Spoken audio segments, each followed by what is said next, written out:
Mine's just not.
Good afternoon and welcome back. We are now actually streaming live. The earlier portion was not streamed live. We now have from our great IT department has it back online. And we will be going right back to BA1, and I turn to the Deputy Corporate Secretary to remind us what we were doing here. Thank you, Madam Chair. Item BA1 was referred from earlier in the agenda to now. Just to provide the committee with a little overview of this item, on September 4th at Electoral Area Services, a committee recommendation went to the board to waive the public hearing for 01F17RS. At the September 11th board meeting, the committee recommendation was amended by the board to schedule a hearing instead of waiving it. However, the board did not delegate the hearing directors. On October 9th agenda, business arising out of the board minutes was to delegate a hearing to directors from Electoral Area E, F, and I. Instead, there was a motion where that recommendation was referred back to committee. So today, here we are with that recommendation before us, and we're looking for direction on delegates to the public hearing. Okay. So looking for the delegates. Director Nicholson. I'd move that recommendation. Is there a seconder? Delegates from E, F, and I to the public hearing.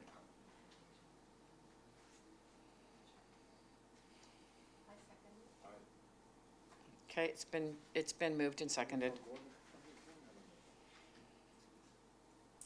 Okay. Is there any question on that?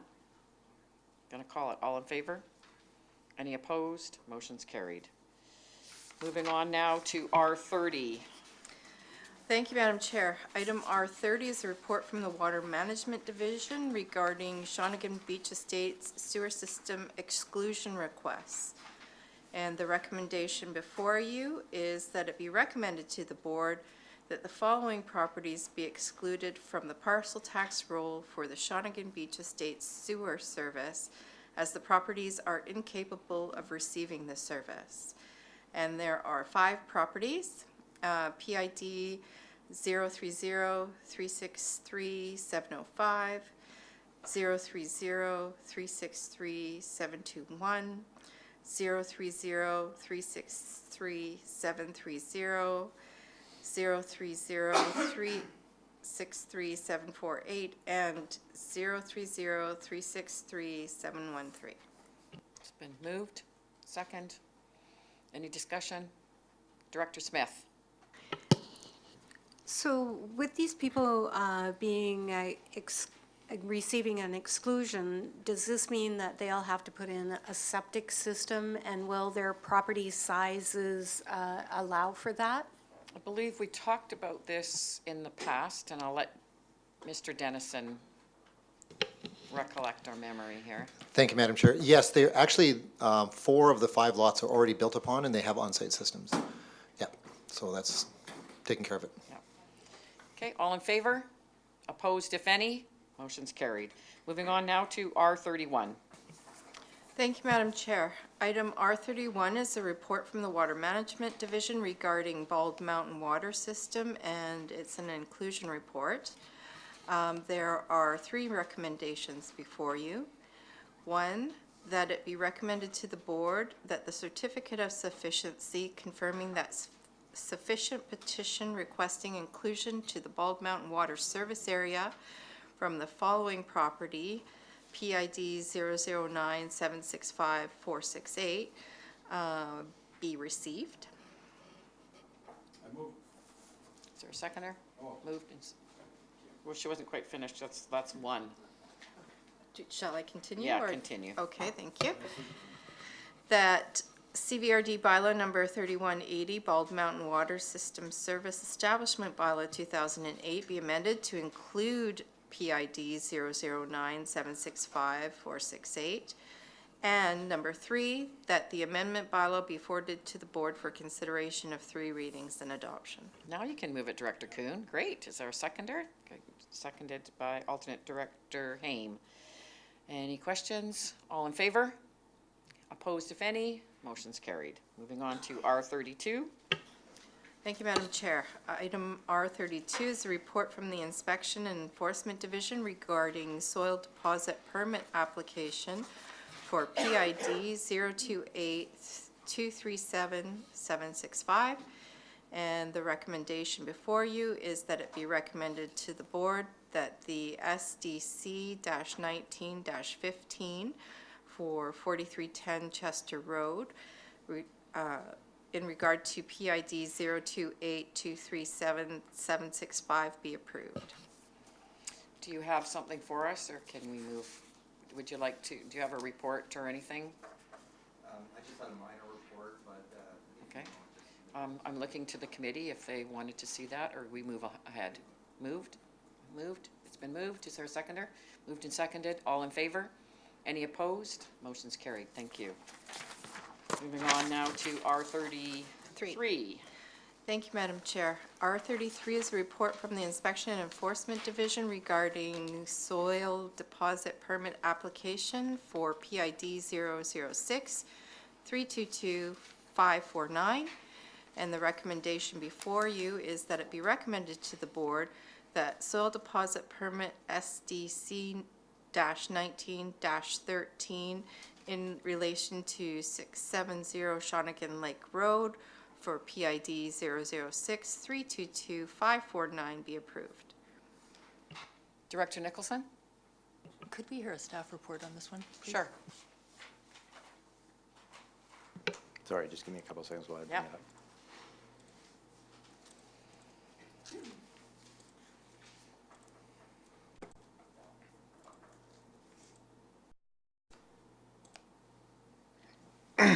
Excuse me.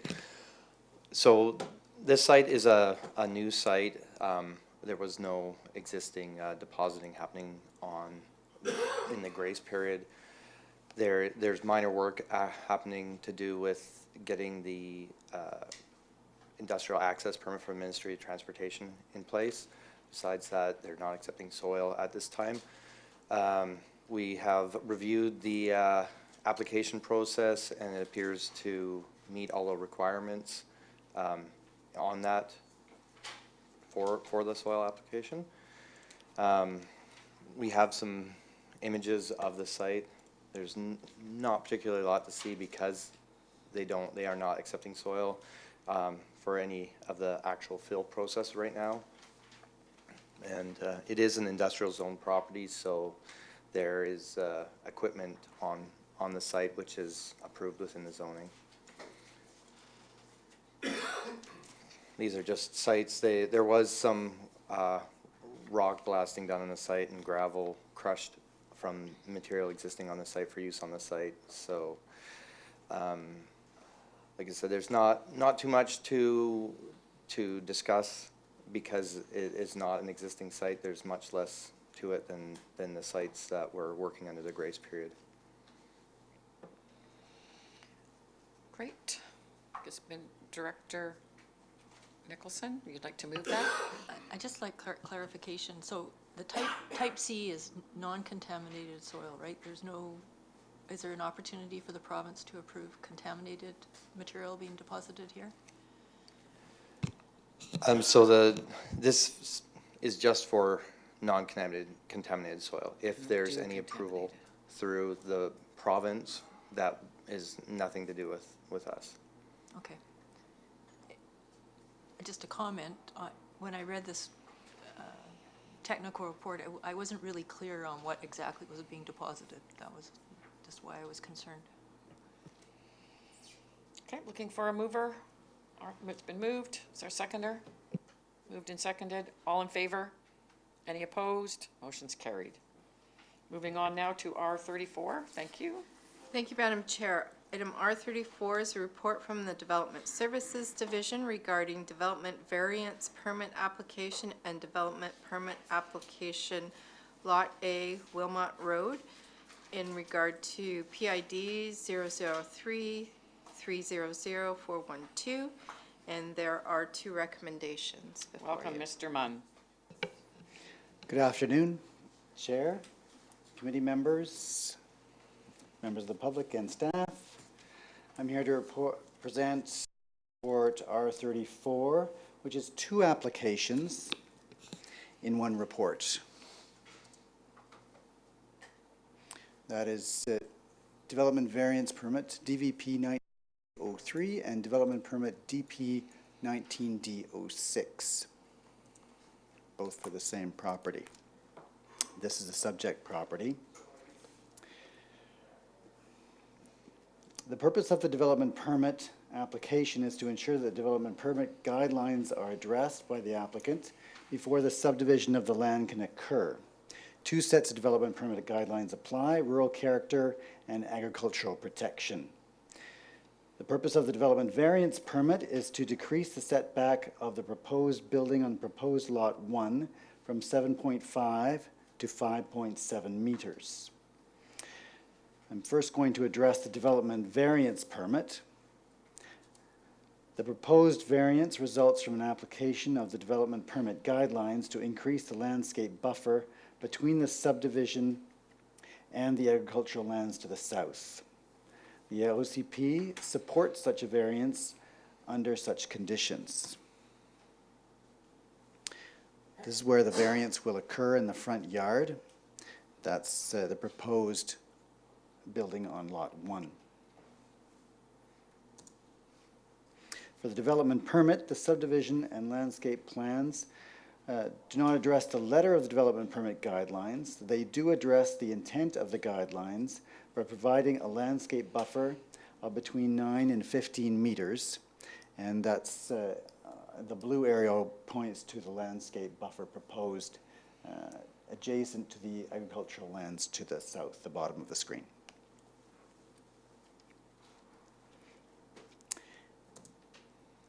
And unless there are any questions, we can move on to the recommendation. Seeing none, go ahead. Sure, you could read the recommendation. Thank you, Madam Chair. The recommendation before you is that it be recommended to the board that, 1, the development variance permit number DVP 19D03 for PID 003-300-412 to vary zoning bylaw number 3705, section 5.7.4B, minimum setback for buildings and structures from the front parcel line from 7.5 meters to 5.7 meters be approved. And number 2, that development permit application number DP 19D06 in relation to PID 003-300-412 be approved. Looking for a mover? Moved and seconded. All in favor? Any opposed? Motion's carried. Thank you so much. R35. Thank you, Madam Chair. Item R35 is a report from the Development Services Division regarding development permit application number DP 18C10 in regard to parcel identifier 006-830-811.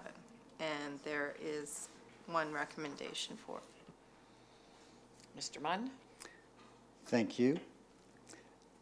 Again, Chair and committee members, I'm here to report on Report R35, Development Permit Application DP 18C10 for 3625 Cobble Hill Road. And before I forget this time, the applicant is here in case you have any questions or want to hear from the applicant. The purpose of the development permit application is to ensure that the development permit guidelines are addressed before subdivision of the land can occur. This is the subject property now fronted by Cobble Hill Road and Princess on the other side. This is the site plan proposed for the proposed development. Note this development permit pertains to subdivision only. A subsequent report will address issues of form and character for the light industrial development proposed for the Cobble Hill Road fronting property, the light industrial lands on the left-hand side. The application meets the intent of the guidelines. Several issues are interrelated, such as landscape and drainage, and some issues that have come up will be addressed in more detail at the form and character stage in a subsequent development permit. If there are any questions, I'd like to entertain them now. Director Nicholson, do you have? Thank you. So when I read the stormwater management plan, it seemed to me that we were just sort of borderline of being really concerned about some of the issues here. And so the conclusions are that there will be a difference in cumulative drainage of 0.36 cubic meters an hour between pre and post development in the event of maximum runoff generated from a 1 hour rainfall for a 25-year return event. So that, to me, with climate change indicates that it's going to get, that's not a very strict kind of criteria. And so they say, though this change to drainage is not negligible, so it's not negligible, it is negligible, it is something to be concerned about. It's their professional opinion that with proper planning and implementation of drainage control mitigations, future development on the proposed lots can be properly managed. Now, that means we need to make sure that that happens. And I'd like some clarification on how we can make sure that these concerns are adequately addressed as we move forward with this. So this is like taking things through to the end in a good way. Before we approve this, I would like some confidence that that will happen. Mr. Thank Munn? you to the chair.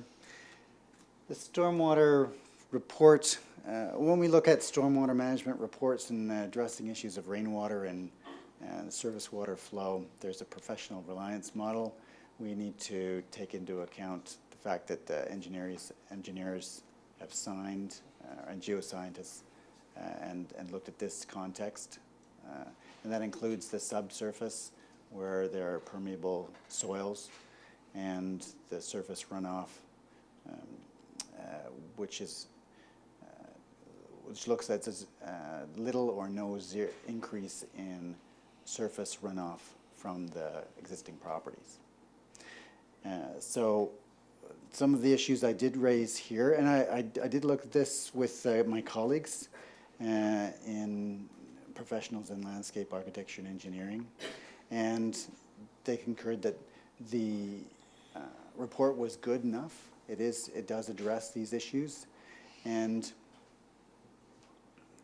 we will there was somewhat of a concern that the pits, the gravel pits proposed are probably on the small side, but the permeable soils on the whole site address that issue overall.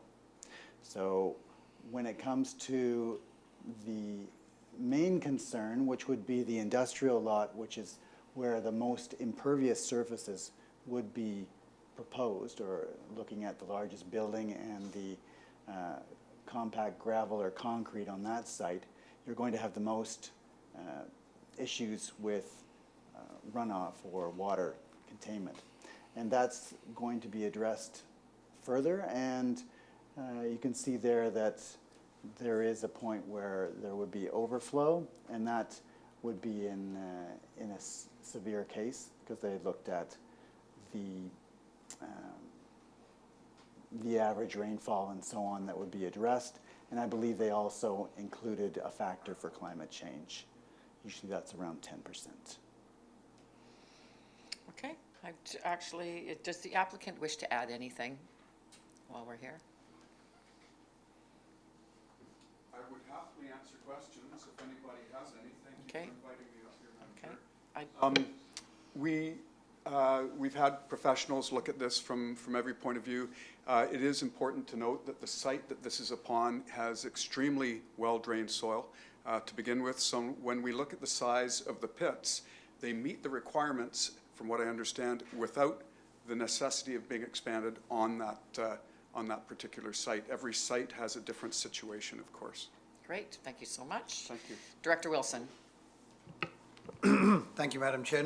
This is not a question for the applicant, it's more an observation. I think it's worth remembering that the original intent of this whole development is not for profit. This is for the Clement Society to have a reasonable place for their people to go to on a daily basis throughout the week. The Clement Society, I'm sure you all know, staffed mainly by volunteers and do an extremely good job. Now, Mr. Smith has done everything that has been asked of him to get this moving, and there have been setbacks. I think we need to move this forward as quickly as possible. Thank you. Moving the recommendation? Yep. Thank you. It's been moved and seconded. Call the question. All in favor? Any opposed? Motion is carried, and that will go to the November 13th board. Thank you. Moving on to R36.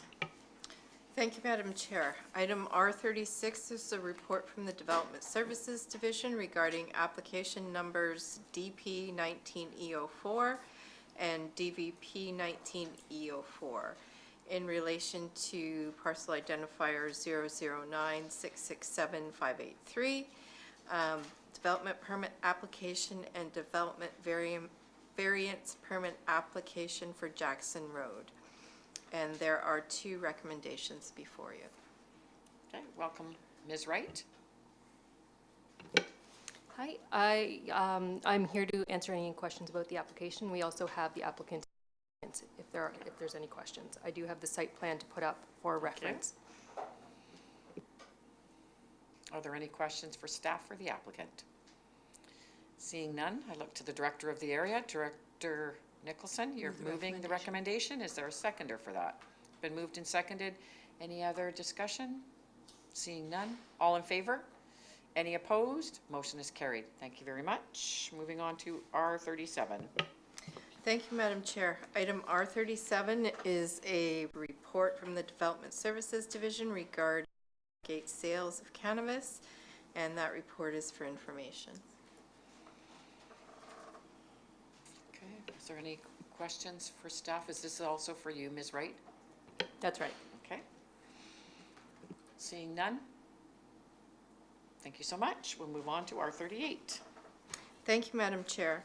Item R38 is a report from the Community Planning Division regarding housing needs report request for a resolution to include incorporated areas.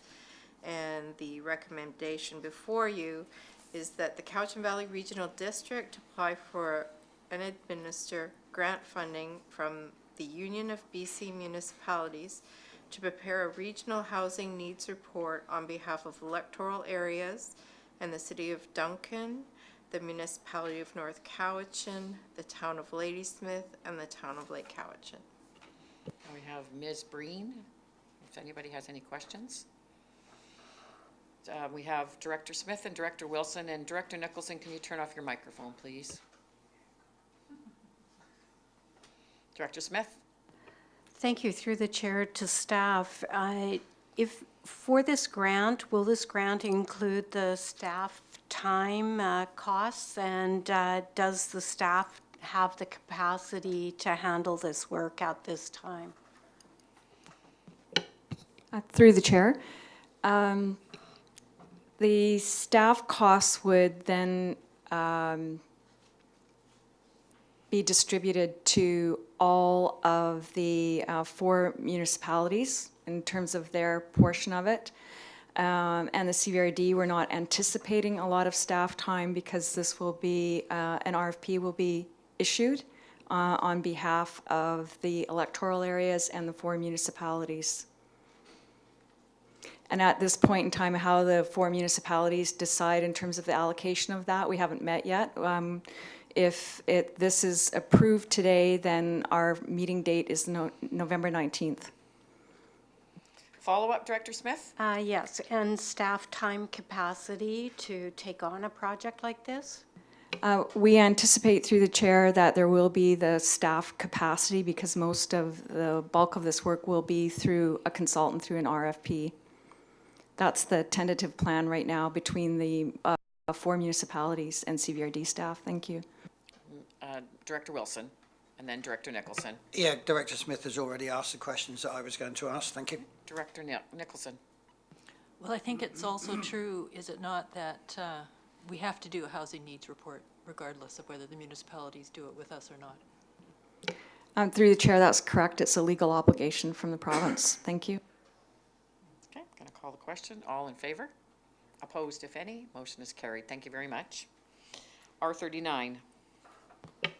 Thank you, Madam Chair. Item R39 is a report from the Development Services Division regarding covenant approval for work on the Malahat. And the recommendation before you is that it be recommended to the board that the CVRD approve in writing the removal of vegetation as required to accommodate electrical transmission line work on Covenant Area A of Covenant ED 110521. Mr. Tippett. Thank you, Madam Chair. I don't have a graphic to share with you here, but essentially this is over some land that's owned by actually a former director from Area A, Mill Bay Malahat, going way back. There are a couple of covenants that parallel the Trans-Canada Highway on the north side where it curves as you start to go up sort of the opposite side of NASCAR Hill, as they call it. And there's a power line that goes through that former director's property, and what the Malahat Skywalk people need to do is they need to tap into that power line, string a new line across the highway, and that requires them to clear a few trees in that covenant area. The CVRD established the covenant, I presume, to try and keep a scenic appearance to it. There would be minimal vegetation clearing. It's really minor. I think they were saying it maybe would be a total of 20 meters or something like that. But nevertheless, we do require a board resolution to actually, under the terms of the covenant, authorize that work. And so that's why this report is before you. Right, thank you. I turn to the director of the area. It's been moved. Is there a seconder? It's been moved and seconded. All in favor? Any opposed? Motion's carried. Thank you so much. We move on now to R40. Thank you, Madam Chair. Item R40 is a report from the Community Planning Division regarding Town of Lake Cowichan annexation referral response. And the recommendation before you is that it be recommended to the board that the Town of Lake Cowichan and the Ministry of Municipal Affairs and Housing be advised that the CVRD is not able to support the annexation as there is insufficient rationale or justification provided at this time. Director Kuhn. It's been moved, seconded. All in favor? Any, do you have a question? Sorry, my apologies. No, sorry. Director Nicholson. Her hand went up. I wasn't sure if she was moving it. I have a comment.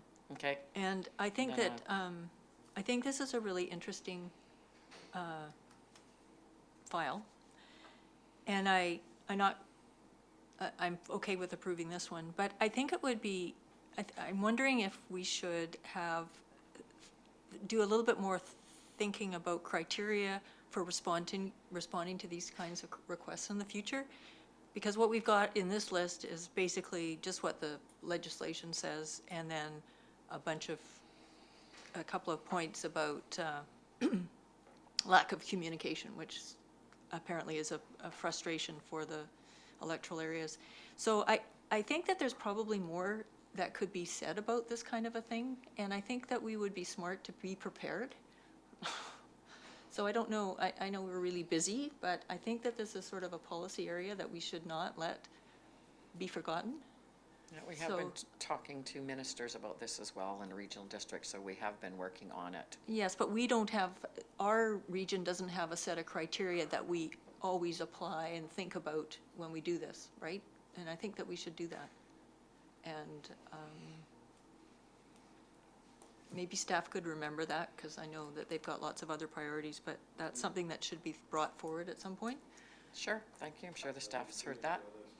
So it's been moved and seconded. Thank you, Director Nicholson. Do you have a follow-up? Well, I would just respond to Director Kuhn's. I think that we should be prepared, because a lot of us have areas that are very likely to be That we're concerned about for pulled into. annexation? Absolutely, Yeah, so yes. I- We have you know, been it's a big- discussing that. It's something that needs to be done rationally, not just on the spur of the moment through politics. Director Smith. I agree with Director Nicholson that this is something that if we're doing our electoral area strategic plan, that we could incorporate it in our strategic plan for electoral areas. Saltaire's had Ladysmith multiple times remove property through this type of situation, and the communities had no input on it. We lost all our industrial land just because they decided they'd like it. So Yeah, we need to be very cautious. Thank you. We have been discussing that. So it has been moved and seconded. Staff, I think, have heard our remarks, and I will call the question. All in favor? Opposed, if any? Seeing none? And R41. Thank you, Madam Chair. Item R41 is a director's report from Sierra Acton, who is the Director of Electoral Area B, Shawnigan Lake. And it's in regard to Community Works Fund 2.0, Electoral Area B, Shawnigan Lake. And there is a recommendation before you. Shall I read it? Yes, please. That $12,500 of the Electoral Area B Community Works Fund 2.0 be allocated to the hub for a water treatment upgrade required to meet legislative requirements and the recommendations of Island Health for new water and septic treatment systems, on the condition that the Cowichan Station Area Association enters into a funding agreement with the CVRD that meets the requirements of the gas tax agreement. Okay, it's been moved. Moved by the alternate director for Shawnigan, moved and seconded. Any discussion? Call the question. All in favor? Opposed, if any? Motion is carried. Moving on now to any unfinished business. Thank you, Madam Chair. There is none. New business. Thank you, Madam Chair. There is none. Now we move into question period. Is there anybody in the gallery that has questions that shall be addressed to myself and must be truly questions and not statements of opinions? Questioners are not permitted to make a speech. I just like to say that, I know. It's kind of a thing. Thank you very much, Madam Chair. Welcome, Mr. Evans. Madam Chair, on today's agenda, we discussed soil deposit bylaws, and it was good to see we had a couple of applications that didn't involve contaminated soil sites. We, however, are still giving a grace period to 2 contaminated soil sites, one on Stebbins Road and one on Goldstream Heights. When Shawnigan, our MLA, spoke about water problems on the Goldstream Heights to the legislature, she was pretty well ridiculed about You're really stretching this agenda thing, aren't you? Yeah. You're getting pretty But smooth. I'll get Slide to- right into a question I'll get to this on something question. on the agenda. I'm trying, I'm old. Okay.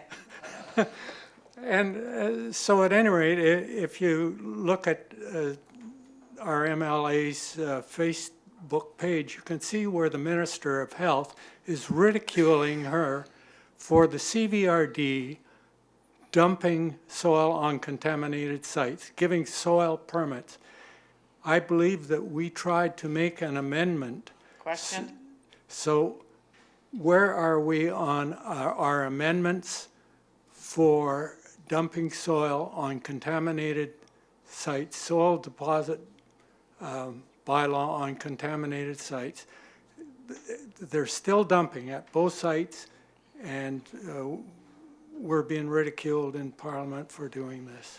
You should directly contact staff on that one. I'm not sure where the amendments are. I mean, it's a provincial matter with contamination, and so I'm not sure that CVRD has, I don't know what kind of amendment you need from staff, but you could follow up directly with staff, the soils bylaw, and ask. I think But that, I don't think it pertains to us. Madam Chair, I believe that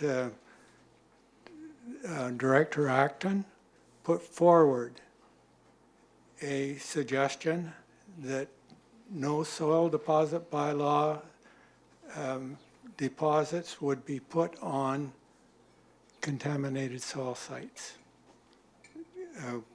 Would maybe the CAO, through you, could he maybe inform us if that's going through, or if it's not going through, how long is this grace period going to last for these people that they can keep dumping on a contaminated soil I'll have site? to check with the CAO after the meeting.